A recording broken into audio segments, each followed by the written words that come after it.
Hi all, welcome to Chemagillum Field Chemistry. Spectroscopy is an important topic in all kinds of exams. I already did some videos based on this chapter. They are electromagnetic radiation and electromagnetic spectrum. In that we have discussed spectral line broadening and introduction to spectroscopy, natural line width, Doppler broadening, collision broadening. In video number 2, it's about rotational spectroscopy or microwave spectroscopy.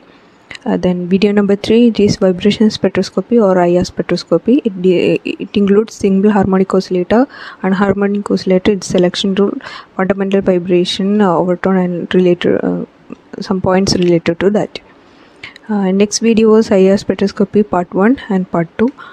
Then we discussed about Raman spectroscopy, rotational Raman, vibrational Raman, and mutual exclusion principle. And another video is about Morse-based spectroscopy, and it is in two part 1 and part 2. And next was about NMR spectroscopy. In NMR spectroscopy part 1, it's discussing about the precision frequency or Lama frequency or introduction to NMR spectroscopy. And in part 2, the population intensity relaxation process and how to record NMR spectra, those points are discussed. In NMR spectroscopy part 3 it deals with the number of equivalent and non-equivalent proton, how to find out the number of signals, and a lot of examples, 25 plus examples we did to find out NMR signals. And next video was on chemical shift, how that chemical shift, what is meant by the chemical shift, and some values are also discussed in that video. And now we are going to discuss about the coupling constant. If you don't watch the video, you can I will give the link in the description box. Otherwise, you can check my playlist. If you don't know how to check the playlist, just see this thing. If you know, just ignore. Okay. In YouTube, you can search Chemagillum. Then just click on here, click on this, and you can see playlist. In that, lot of options are there, and this is what is spectroscopy. Just click on that. It contains nearly 13 college easy. It contains nearly 13 videos. You can play that one. In today's video, we are discussing about the coupling constant. Coupling constant means the extent of coupling between non-equivalent proton. What that is meant by coupling constant. That in NMR spectroscopy, we are considering signal as non-equivalent proton. How many non-equivalent protons are there? That means signal it will give. So the extent of coupling, that means one type of hydrogen can influence or split the other type of hydrogen, and that extent of coupling is that extent of coupling is measured in terms of coupling constant, or it can be the spacing between peaks in the NMR multiplet, or it is the distance between centers of adjacent signal in a particular multiplet, and it is labeled as J. And J it depends or varies with the environment of the proton, and it is independent of the field applied. And J value expressed in Hertz. And the representation of coupling constant, here you can see this is two adjacent carbon, and each carbon bearing hydrogen, and this hydrogen we are representing as HA, and this hydrogen we are representing as HB. So this is what some different signals, or it can give two signal, like one signal correspond to HA and other signal correspond to HB, and HA can split HB, HB can split HA. And what is the distance between HA and HB? That is what we are measuring using coupling constant. And like this we can represent, that is 1 2 3 3 bond difference is between A and B, and this we can represent as 3JAB, or the reverse also 3 bond difference, so that also we can write as 3JBA. okay, both are same. That is what the next point. The coupling constant value of mutually interacting proton will be identical, or 3JAB equal to 3JBA, or this is what this AB between A and B there is three bonds, so we are writing 3, then J, then AB. This means that B, how B influence on A, or how A influence on B. In most of the molecule, the value of coupling constant will be negligible after 3 bond distances. Okay, we are considering like this. You know that neighboring proton only we are considering, right?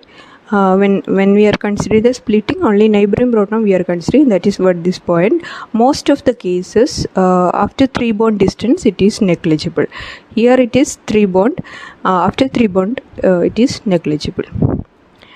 But in some case we are calculating coupling constant at more than 3 bond distance, and that is known as long rope coupling.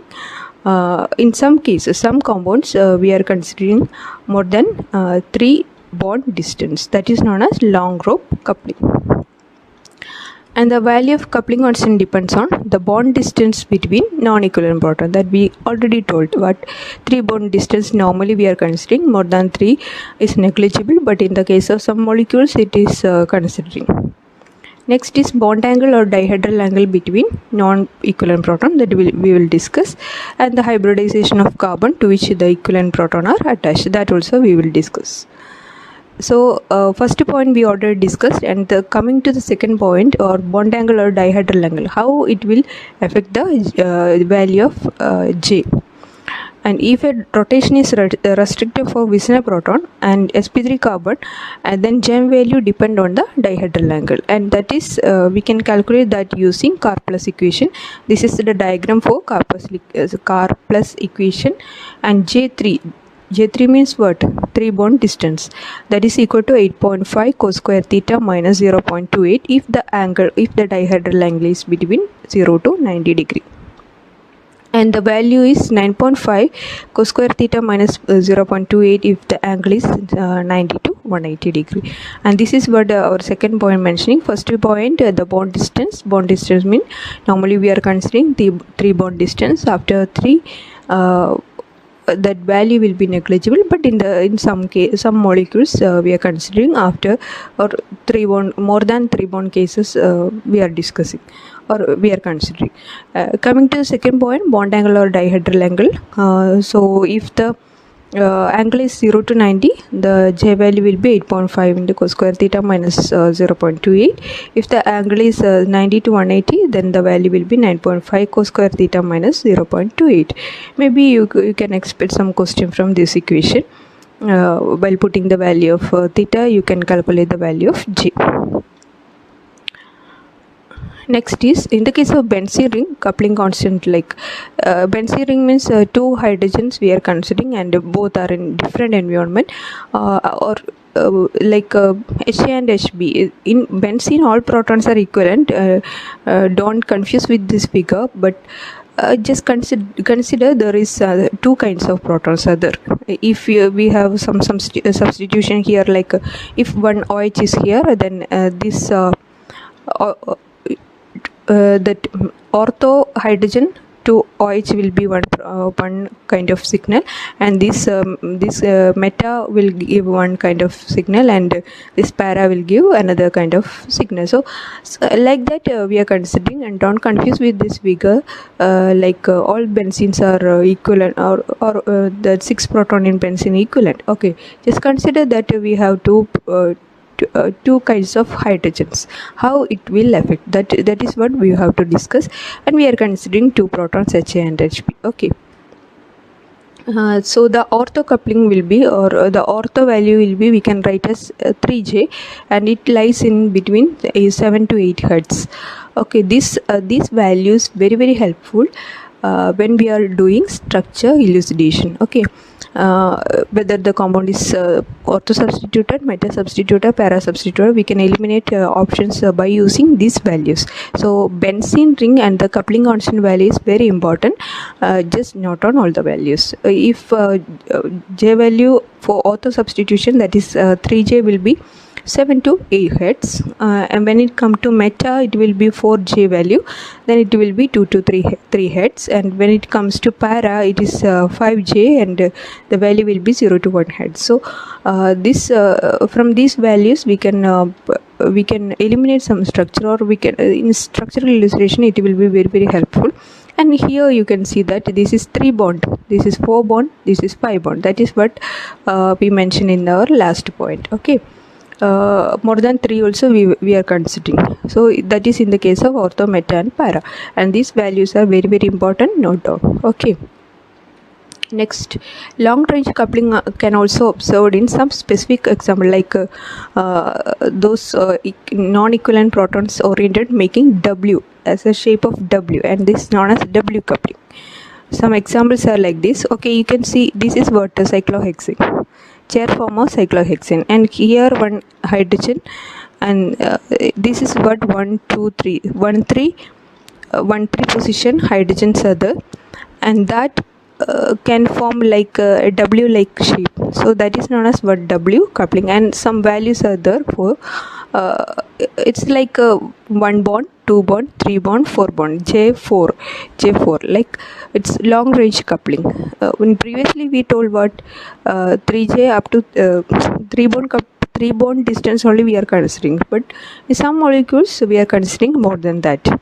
This is another example for that, and this is why special means it can form or the proton oriented like forming a W like you can see some W shape. Okay, so it is known as W coupling. Some more examples for that. These are some examples that can form W coupling. Okay, these are W couplings, and the values will be, for first example, this is 1 to 2 hertz, this also 1 to 2 hertz, this is 3 to 4 hertz, this is 10 hertz, and this is 18 hertz. No need to study this value, just note down, or these two compounds you just consider. This is cyclohexane derivative, so in sometimes it will be helpful. Okay, this is Norbarine system, and this also Norbarine system. Just note down the values, that much only. Okay, next, some J value of organic compounds, and this is what gem hydrogens. In same carbon, 2 hydrogens are there. If it is in different this is we are considering in the case of enantiotopic or diastereotopic hydrogens that you can study in stereochemistry. In that case, that 2 hydrogen we are considering different. So in that case, that coupling constant will be 10 to 18 hertz, and it depends on the electronegative group attached to that carbon. And next, if the neighboring hydrogens, the normal value will be 8 hertz, and it depends on the dihedral angle. When it comes to double bonded carbon, and this is what we mentioned in previous slide, that hybridization. This is sp3, this is sp2. So hybridization also affect, and when we are considering these 2 hydrogens, the value will be, if the isomer is cis, then this value will be 5 to 14 hertz.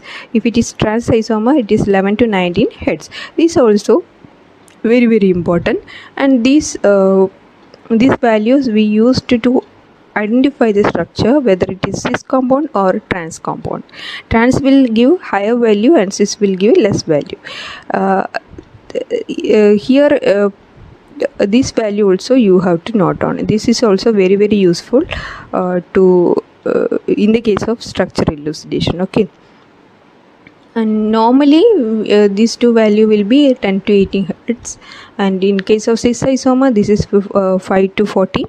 In case of trans isomer it is 11 to 19, and for two adjacent hydrogens or 3 bond hydrogen the value will be nearly 8 hertz.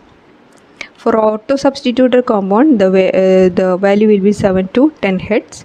For meta substituted it is 2 to 3. For para substituted it is 0 to 1. So that also very important to remember, because these all values are used or will be very helpful in our structure elucidation.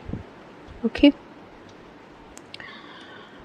and now we can solve one question, and this question asked in CSIR December 2011.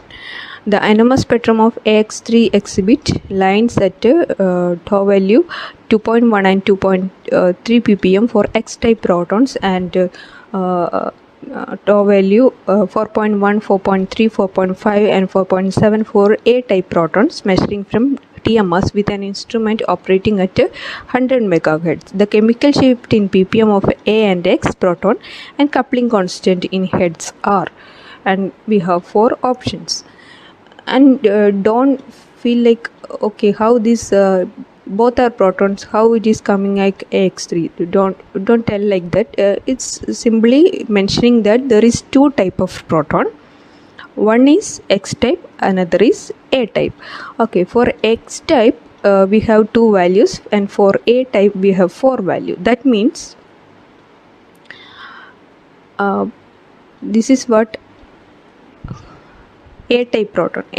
Then we can tell like A type proton means it is a quadrate with the intensity ratio 1:3:3:1.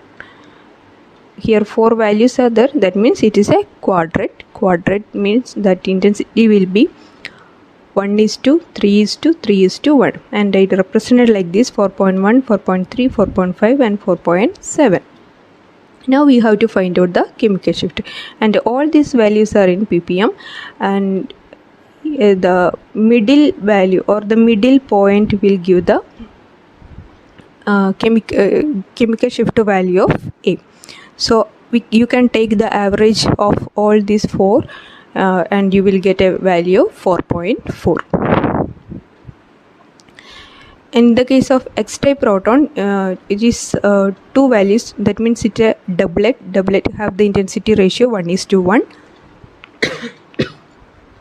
The values are 2.1 and 2.3. The middle point will give the value of 2.2. So the chemical shift value of A is 4.4 ppm, and chemical shift value of X will be 2.2 ppm. I think it's okay for you how to find out the chemical shift value if the tau value is given. For A there is 4 lines, and if you don't know that intensity ratio, does not matter. There is 4 lines, and the midpoint will give the exact chemical shift. And for X-type proton, it is a doublet, or 2 values are there. Middle point will give the chemical shift value of X. Now we have to calculate coupling constant. Coupling constant means what? The distance between the adjacent 2 lines. This is 4.1, this is 4.3. The distance between these two will be 4.3 minus 4.1, that is 0.2 ppm. And if you are considering this value, 4.5 minus 4.3, that also 0.2 ppm. 4.7 minus 4.5 also 0.2 ppm. And for this A type it is 0.2 ppm. And for X type, this also the distance between the 2 peaks, 2.3 minus 2.1, that also 0.2 ppm. So like this we have to consider or find out the coupling constant value, and it is represented in ppm, that we have to convert into hertz. How to convert into hertz? There is an equation J in hertz given by delta J in ppm is given by J in hertz divided by operative frequency into 10⁶ ppm. And chemical shift value we did one video, and in that how to find out chemical shift equations are given, that also you check. Just substitute all the value. We have J value 0.2, and this delta nu will give the frequency or coupling constant in hertz. Delta nu means what? It's a change. So coupling constant means what? The distance or the change between this line to this line. Or put all the values in the equation and you will get the answer 20 hertz. So our answer is 4.4, 2.2 and 20. This equation you have to note down. Lot of questions you can expect from this question, or this is very important question. You can expect some exercise from this. Okay, this equation is important. How to find out chemical shift value also important. If you like this video, like, share and subscribe. You can follow me on Insta, Facebook and mail me. Subscribe and press bell button to get the notification when I am uploading video. Thank you for watching. If you have any doubts, you can comment. If you have any if you want any video, that also you can comment. Thank you for watching.